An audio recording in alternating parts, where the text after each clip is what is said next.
संघर्ष fast news सदैव आपल्या सेवेत। निवडणुकीच्या संदर्भात प्रचार करण्यासाठी जी ठाणे जिल्हा मध्यवर्ती बँकेचे कार्यसम्राट अध्यक्ष आदरणीय राजेंद्रजी पाटील साहेब या ठिकाणी प्रचारासाठी आलेले आहेत। ठाणे आणि पालघर जिल्हा मध्यवर्ती सहकारी बँकेच्या या निवडणुकीत सहकार पॅनल या ठिकाणी उभा आहे आणि शिट्टी निशाणी या ठिकाणी आहे। शहापूर तालुक्यातून कृषी पतसंस्था या मतदारसंघातून आमचे प्रकाशजी वरकुटे, त्यानंतर 5 आरक्षण जागेसाठी तसेच 2 इतर संस्थांसाठी या ठिकाणी आमचे उमेदवार आहेत आणि त्यांचा प्रचार करण्यासाठी या ठिकाणी आदरणीय राजेंद्रजी पाटील साहेब आलेले आहेत।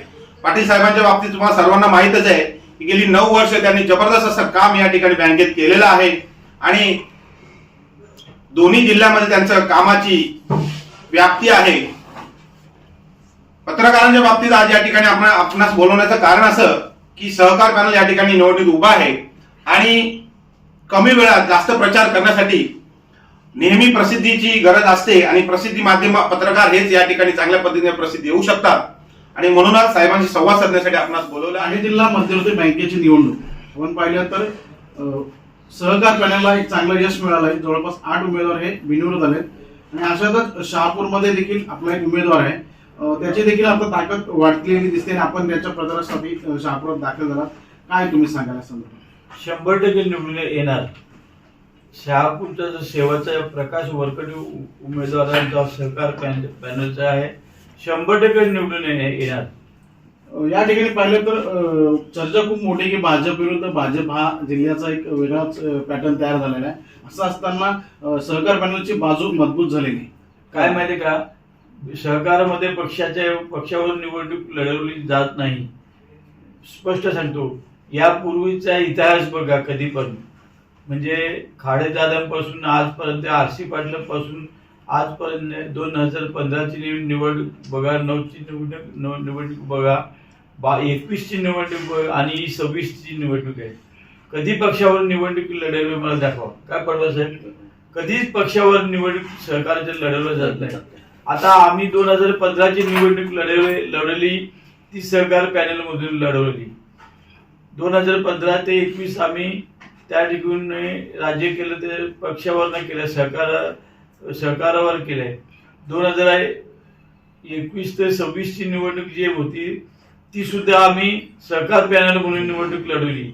त्याच्यामध्ये भाजपचे लोक होते, सेनेचे होते, CPM होते, राष्ट्रवादी होते, काँग्रेस होते, त्याचप्रमाणे बहुजन विकास आघाडी होते, 4च लोक होते आणि अशा पद्धतीने सगळे सहकारामध्ये काम करणारे जाणकार लोक असते, मग तो कोणत्याही पक्षाचे असो, त्याला घेऊन आम्ही निवडणूक लढवली।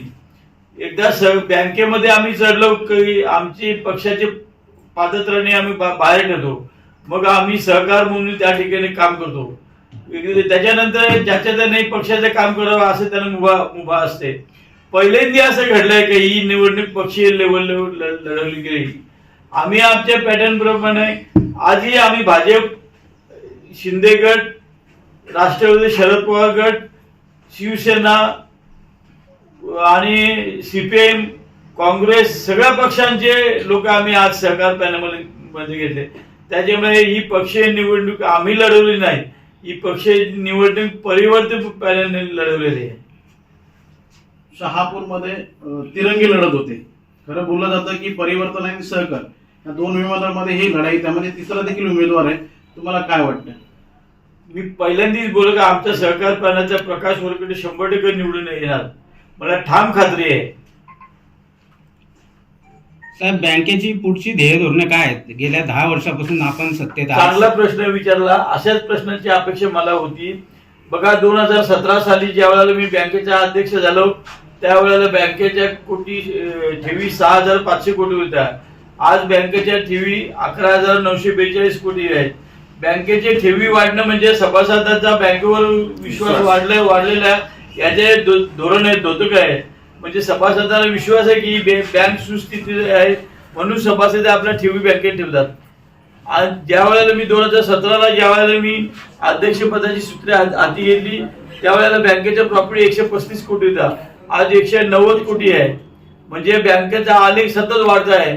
बँकेला नाबार्डचा सतत ऑडिट वर्ग आहे. तसेच नाबार्डचे आणि आरबीआयचे कोणत्याही लेवलला बँकेला कुठेही कोणत्या प्रकारची पनिशमेंट किंवा कोणत्याही प्रकारचे ताशेरे ओढलेले नाहीत. आणि अनेक शासकीय अहवाल असतील, म्हणजे CMEGP, PMFME यासारख्या ज्या शासनाच्या सुशिक्षित बेरोजगारांना ज्या योजना दिल्या जातात त्या योजनेमध्ये चांगलं काम केलं म्हणून शासकीय लेवलला महाराष्ट्रामध्ये आपल्या बँकेला प्रथम पारितोषिक मिळालं आहे. म्हणजे कलेक्टर लेवलला ज्या शासकीय लेवलला ज्या मिटिंग होतात त्यामध्ये अहवाल गेलं का PMFME मध्ये सर्व जिल्हा बँकेमध्ये ठाणे जिल्हा मध्यवर्ती सहकारी बँकेने चांगलं काम केले. CMEGP मध्ये सुद्धा अतिशय चांगलं काम केलंय. CMEGP मध्ये आपण अनेक या ग्रामीण भागातल्या तरुणांना उद्योजक बनवण्यासाठी आपण त्यांना कर्ज दिलीत आणि त्यांना उद्योजक बनवले. अनेक उदाहरणे आहेत. तसेच शेतकऱ्यांना उद्योजक बनवण्यासाठी शेती संस्था मार्फत 65 कोटी पर्यंत कर्जाची योजना आणि आपली ठाणे जिल्हा मध्यवर्ती सहकारी बँक ही पहिली बँक आहे की जेणेकरून त्या आपल्या शेतकऱ्यांनी उद्योजक बनावं. अनेक ठिकाणी मी मेळावे घेतले तालुका वाईज गेल्या वर्षी जून महिन्यात आणि प्रत्येकाला आवाहन केलं की शेतकऱ्यांच्या मुलांना पुढे या आणि उद्योजक बना. अशा पद्धतीने चांगल्या पद्धतीने काम केलं आणि अनेक योजना या पुढच्या काळात अंमल करायच्या आहे. म्हणजे सागरी, नागरी, डोंगरी असं अनेक विभागात आपल्या दोन्ही जिल्हे विभागले आहेत. ग्रामीण भाग आहे, डोंगरी भाग आहे, आदिवासी बहुल भाग आहे, शहरी भाग आहे.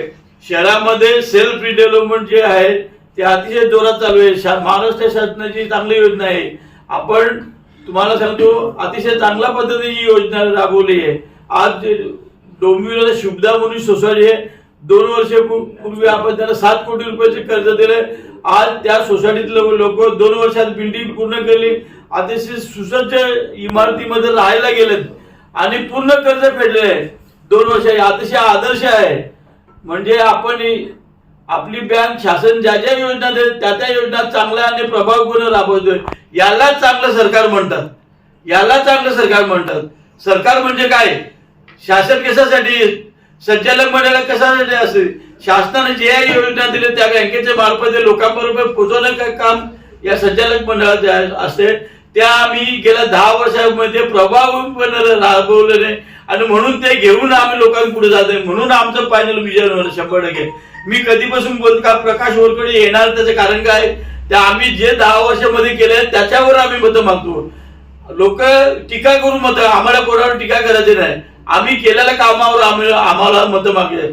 आणि माझं खुलं आव्हान होतं का एका स्टेजवर यावं डिबेट करण्यासाठी. आम्ही एका स्टेजवर डिबेट करायला तयार आहेत.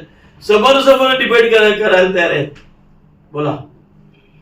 आपलं सहकार क्षेत्रातलं काम आता पुढे चालू राहणार आहे. याचं कारण असं की आता आपल्यानंतर आपले चिरंजीव यामध्ये बिनविरोध निवडून आले.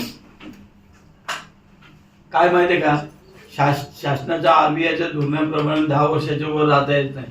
त्याच्यामुळे आम्ही जरी त्या ठिकाणी नसले तरी येणाऱ्या नवीन तरुणांना किंवा नवीन संचालक मंडळाला आमच्या मार्गदर्शन राहणार असे आहे. आणि त्या मार्गदर्शनाच्या आमच्या पाऊल ठेवून ते चांगलं काम करतील अशी आम्हाला अपेक्षा नाही. 100% खात्री आहे. साहेब, अशी चर्चा आहे मार्केटमध्ये की सहकार पॅनल निवडणुकीनंतर परिवर्तन पॅनलशी हातमिळवणी करेल.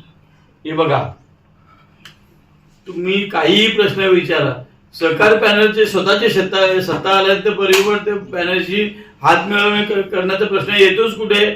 मी तुम्हाला सांगितलं ना, आम्ही कामाच्या जोरावर लोक आम्हाला 100% यश देतील याची आम्हाला खात्री आहे. आज उमेदवार आमचे निवडून आलेले आहे आणि 3 का आमच्या 18 उमेदवार निवडून येतील. आम्हाला त्यांची गरज काय? 18 उमेदवार आमचे निवडून येणार आहेत, मग आम्हाला त्यांची गरज काय? परिवर्तन पॅनल मार्फत असंही म्हणलं गेलं आहे की आमच्या 8 आलेले आहेत बिनविरोध आणि त्यांचे 1च आलेले आहे. दाखवा ना. माझा मुलगा पण त्यांचा आहे का? माझा मुलगा पण त्यांचा आहे का? ते त्यांनी विचारावं. हा, निलेश गोळे मिसेस त्यांची आहे का?